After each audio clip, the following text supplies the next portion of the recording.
सरांना संशय येईल असं काही बोलला का ऋषी? नाही रे, पण लग्नाचा विषय निघाला म्हणून मी हर्ट झाले की काय असं वाटलं सरांना.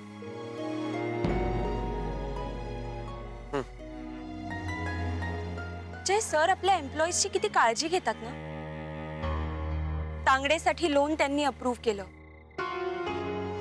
अरविंद काकांना कम्प्युटर शिकता यावा म्हणून त्यांनी सपोर्ट केला. आपल्या अण्णांच्या बायपासच्या वेळेला सुद्धा त्यांनी आपल्याला लोन दिलं. आणि आज ऋषिकेशच्या बोलण्यामुळे मी हर्ट झाले की काय ह्याची त्यांना काळजी वाटत होती.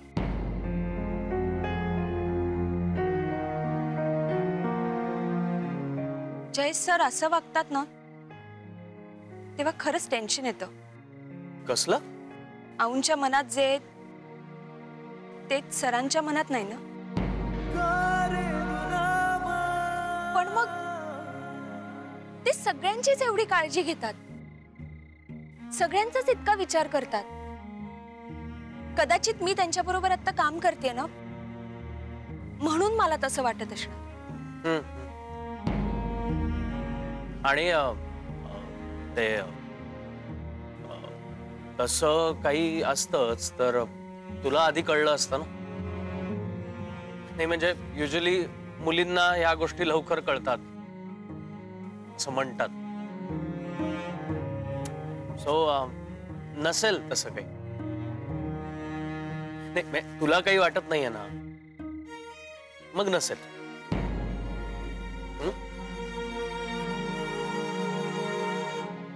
चला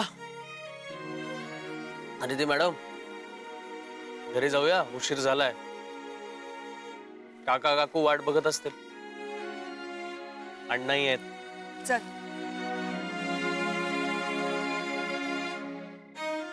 अदिती चला.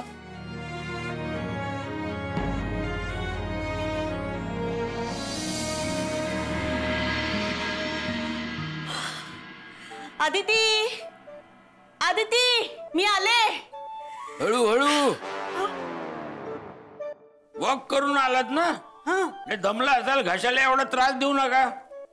घशाला? नाही मला नाही कसला त्रास होते. हे आमच्यासाठी होतं. काय तू घशाला त्रास दिलात ना की आमच्या कानाला त्रास होतो. आज बराच वेळ लावलास यायला. हो ना, ते म्हणजे घरी लवकर येऊन तरी काय करणार ना, बसून बसून कंटाळा येतो.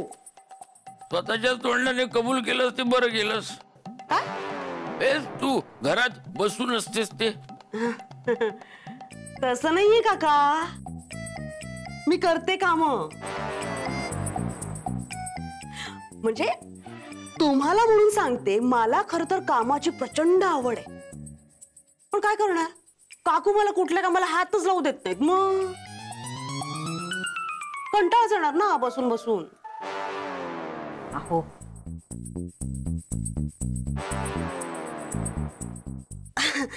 आज मी खूप वॉक केलं, दमले.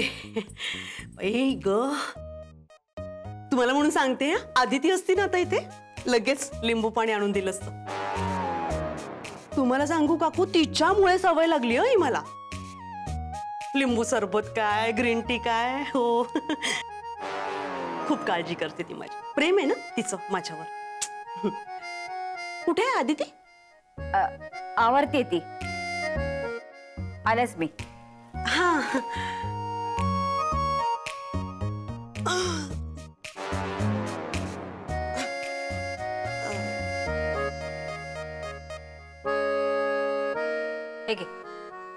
अय्या, कशाला कशाला उगाच तुम्ही एवढं करता. मी घेतलं असतं.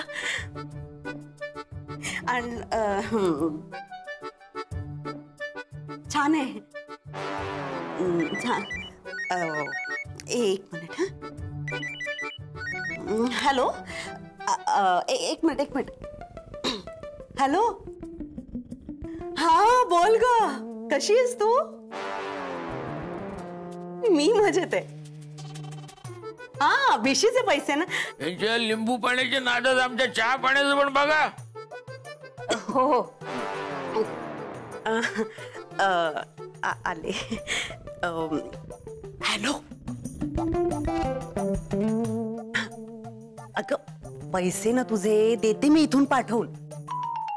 इथून म्हणजे अगं मुंबईत असते ना मी आता. बंगला आहे माझा मोठा.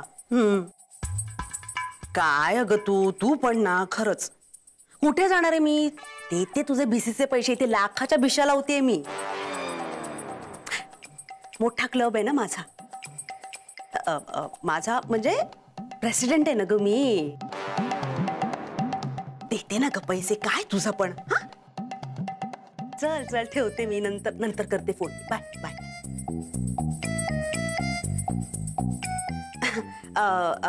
आले सांग मी.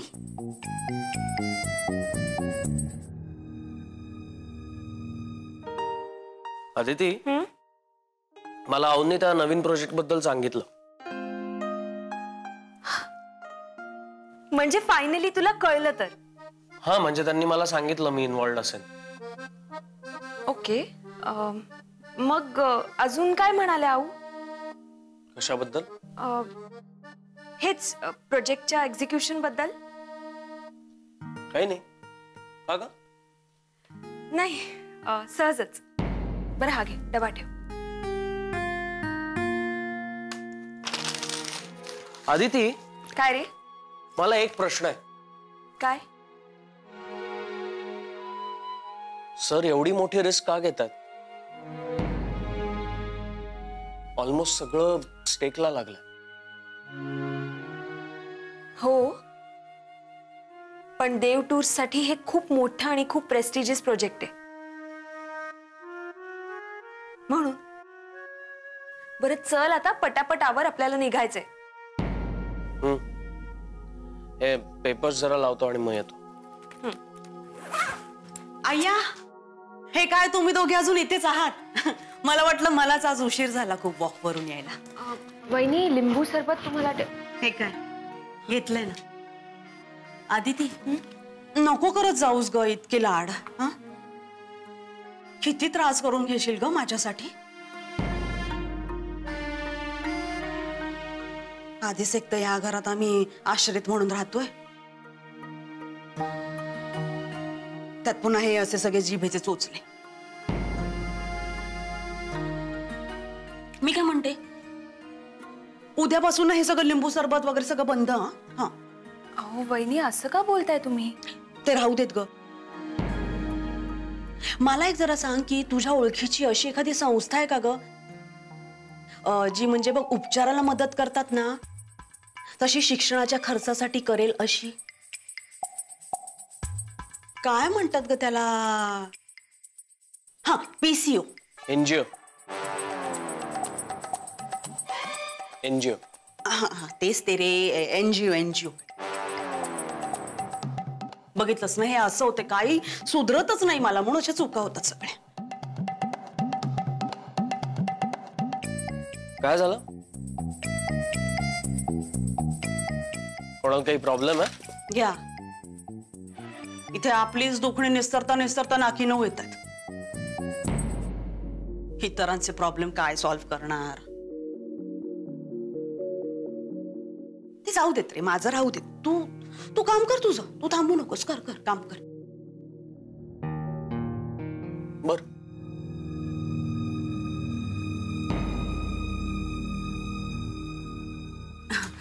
जय ते संस्थेचं सांगशील ना रे. वहिनी वहिनी काय झालंय. आदिती आता तू आहेस म्हणून सांगते तुला. अगं आपल्या चिनूला आहे ना क्लासमधून काढून टाकलं ग काल. क्लासची फी भरता नाही ना आली मला. तर मग आता परीक्षा जवळ आल्यात आणि आता हे असं. म्हणजे खरं सांगू का मी ना सगळं कॅल्क्युलेशन नीट केलं होतं माहिती का. सगळं मॅनेज झालं असतं पण जळलं मेलं ह्यांचं काय होतंय काही कळतच नाही मला. त्यात म्हणजे अशाने आपल्या आपल्या चिनूचं शिक्षण अर्धवट राहू नये एवढीच माझी इच्छा आहे ग. अहो वहिनी, म्हणून एखादी संस्था. संस्था कशाला हवी मग? मी आहे ना. अरे जय, नाही रे, तू एकटं असं किती करशील ना रे. नाही नाही, नको, राहू दे. तरी खूप जास्त फी आहे त्याची. किती फी आहे? अरे नको रे. अरे 7,000 रुपये भरायचे, राहू देत. मी देतो. अरे जय, नाही रे. अरे एवढे पैसे तू किती करशील रे आमच्यासाठी? हा अदिती, तुला सांगते, चिनूचा आहे ना खूप जीव आहे ग ह्याच्यावर. आणि ह्या काही कमी प्रेम करतो का आमच्या चिनूवर? खरंच एकमेकांचं ना पान हलत नाही यांचं.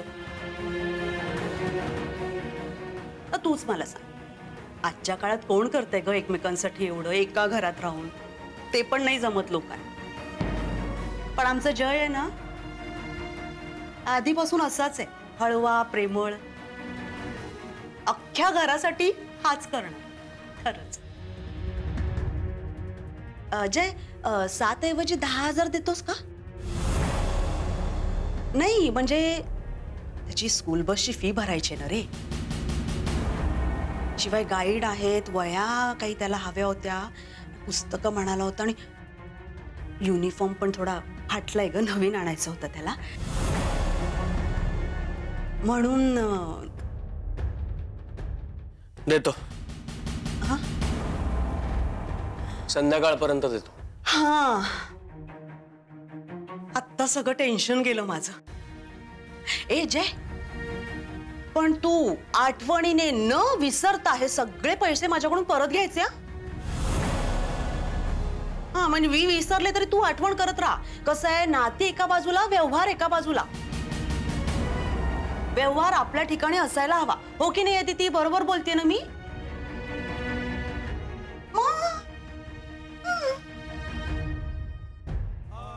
त्यावरून आठवलं अदिती, या लिंबू सरबतात ना मीठ थोडं कमी झालंय. उद्या जास्त घालशील? नाही म्हणजे डॉक्टर मला म्हणाले होते की ना व्यायामानंतर थोडं मीठ जास्त खाल्लं तर बरंच शरीराला. तुम्ही आवरा आवरा, उशीर होईल ना ऑफिसला जायला. मी आहेच. हा चल, येते. हा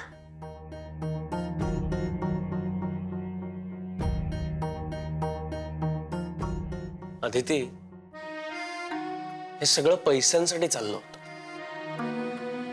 हो, पण मग पैसे हवे होते तर सांगायचं होतं ना तसं. सरळ सांगितलं तर ती वहिनी कसली. सोड, मी देतो संध्याकाळपर्यंत. हे बघ, प्रत्येक टूर प्रत्येक क्लायंटला वेगळी वाटणं गरजेचं आहे. ती असतेच असं नाही, पण त्याला तसं वाटणं गरजेचं आहे. कमीत कमी प्रवास आणि जास्तीत जास्त रिक्रिएशन करणं महत्वाचं आहे. आता हे नाही नाही काका, हो असं कसं? ह्याच्यासाठी ना आपल्याला वेगळी फाईल करावी लागेल. आता मी काय वेगळं समजावत होतो तुला? आता तू मला अकाउंट शिकव. नाही तसं नाही, सॉरी. नाही म्हणजे तुमच्याशिवाय हे काम अजून कोणाला जमू शकेल का? मस्का मारू नको. 15 दिवसांची टूर आहे, त्याच्यामध्ये आपण फक्त 5च दिवस प्रवास ठेवतो. म्हणजे प्रवास करताना सुद्धा मध्ये मध्ये जर तू त्यांना काही गोष्टी दिल्यास ना, तर त्यांना असं वाटतं की आपला सगळा वेळ करणी लागतो. नाही नाही नाही, सगळं पॅकेजच असेल. हो हो, अगदी अगदी. नाही नाही सर, आम्ही पर्सनली सगळ्यांकडे लक्ष देतो. Don't worry. Yes, I let you know. See you then. Bye bye. ए थांब थांब थांब, बस बस बस. सामंतांचं रिवर्क आलंय. असं होत नाही खरं तर कधी. मी एक काम कर, ती फाईल इथे ठेव, सामंतांची फाईल बघ जरा. मी तुला हा मेल फॉरवर्ड करते, तू ते काम आधी कम्प्लीट करून टाक. आणि मला वाटतं इथे डिस्टर्ब होईल तुला, कॉन्फरन्स रूम मध्ये जाऊन बस. हा, आणि तुला जर काही लागलं तर मला इंटरकॉमवर लगेच फोन कर. बर.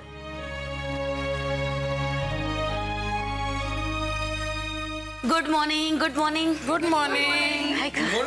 काय ग आज उशीर? अगं हो ग, देवळात गेले होते ना, गर्दी खूप. बापरे, परमेश्वरा कल्याण कर रे बाबा. हे घे प्रसाद, हे घ्या प्रसाद. प्रसाद हे घे जुई, प्रसाद हे घे बाळा, प्रसाद. आदिती प्रसाद, अगे वेळेवर आलास, प्रसाद. अरे घ्या आता नंदिनी मॅडम, तुम्ही मलाच बोला. आणि हा आत्ता कॉन्फरन्स रूम मध्ये गेला होता काम करायला. तू काय प्रसाद खायला परत आलास? काहीतरी असतं तुझं रजनी. नाही मी गेलो होतो, पण नवरे बोलले की तिथं बसता नाही येणार. असं का? का ते माहित नाही, त्यांनी सांगितलं नाही, त्यांनाच विचारावं लागेल. अरे अरे नवऱ्यांचं पण ना, कधी कुठले नवीन नियम काढतील ना, काही सांगता येत नाही. रजनी मॅडम, माझ्या मनात आलं आणि मी साईप्रसादना बाहेर पाठवलं असं नाहीये. मला तिथे मीटिंगची तयारी करायची होती म्हणून मी त्यांना बाहेर पाठवलं. आता कसली मीटिंग? 10 मिनिटाच्या आत सगळ्यांनी कॉन्फरन्स रूम मध्ये या.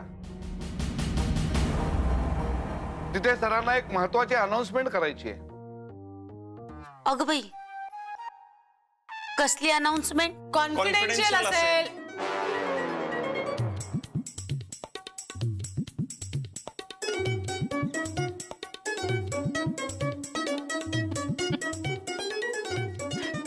वा, गुड. शिकलास? बरोबर आहे. ढवळ्या शेजारी पवळा बांधला, वाण नाही पण गुण लागला. काय झालं?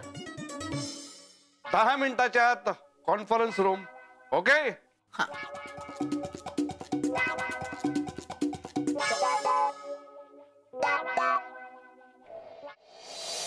हल्ली बरेच सरप्राईज मिळायला लागलेत ना आपल्याला.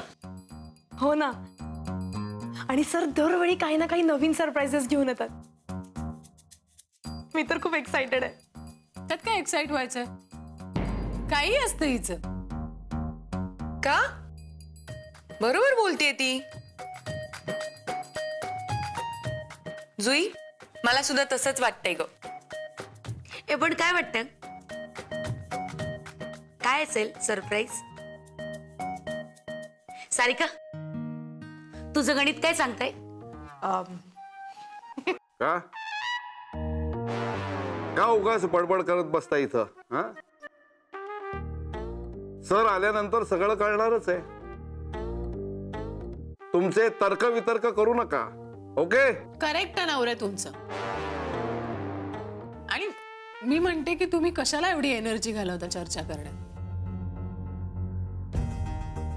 अदिती मॅडमना विचारा, त्यांना माहितच असेल.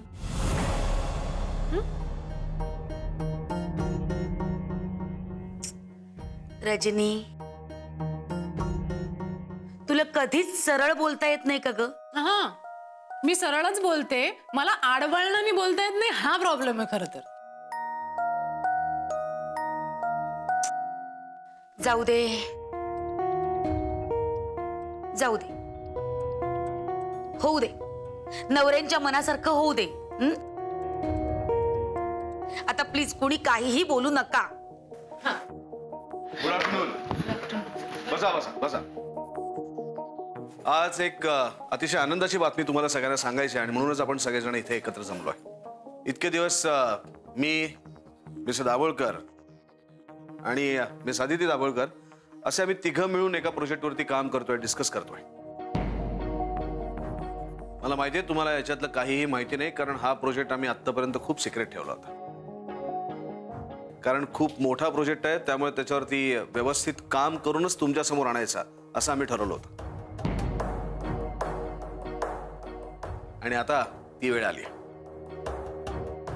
एडीएम आणि देव टूर्स मिळून एक खूप नवीन आणि अतिशय वेगळा प्रयोग करतो. आपण एक हिल स्टेशन किंवा वेकेशन डेस्टिनेशन डेव्हलप करतोय. एडीएम आणि देव टूर्स यात इक्वल इन्व्हेस्टमेंट आणि इक्वल शेअर्स असतील. थँक्यू. आजपर्यंत देव टूर्स आणि एडीएम यांनी मिळून अनेक प्रोजेक्ट्स एकत्र केलेत, पण तेव्हा ते आपले क्लायंट होते. आता ते आपले पार्टनर आहेत. आपलं आणि त्यांचं ट्युनिंग छानच आहे, पण आता आपल्यावरची जबाबदारी वाढलेली आहे. आपण आपल्या पार्टनरला कधीच निराश करायचं नाही. देव मॅडम, मला या सगळ्यांवरती तेवढाच विश्वास आहे जेवढा तुम्हाला आहे. हो, म्हणूनच तर मी या सगळ्यांना सांगतेय की आपली जबाबदारी आता वाढलेली आहे. तुमच्यातला प्रत्येक जण या प्रोजेक्टमध्ये सहभागी असेल, परंतु तुमच्यातल्या एका व्यक्तीची आम्ही निवड केलेली आहे, जी व्यक्ती हे प्रोजेक्ट लीड करेल. म्हणजे या प्रोजेक्टची संपूर्ण जबाबदारी ही त्या व्यक्तीवर असेल.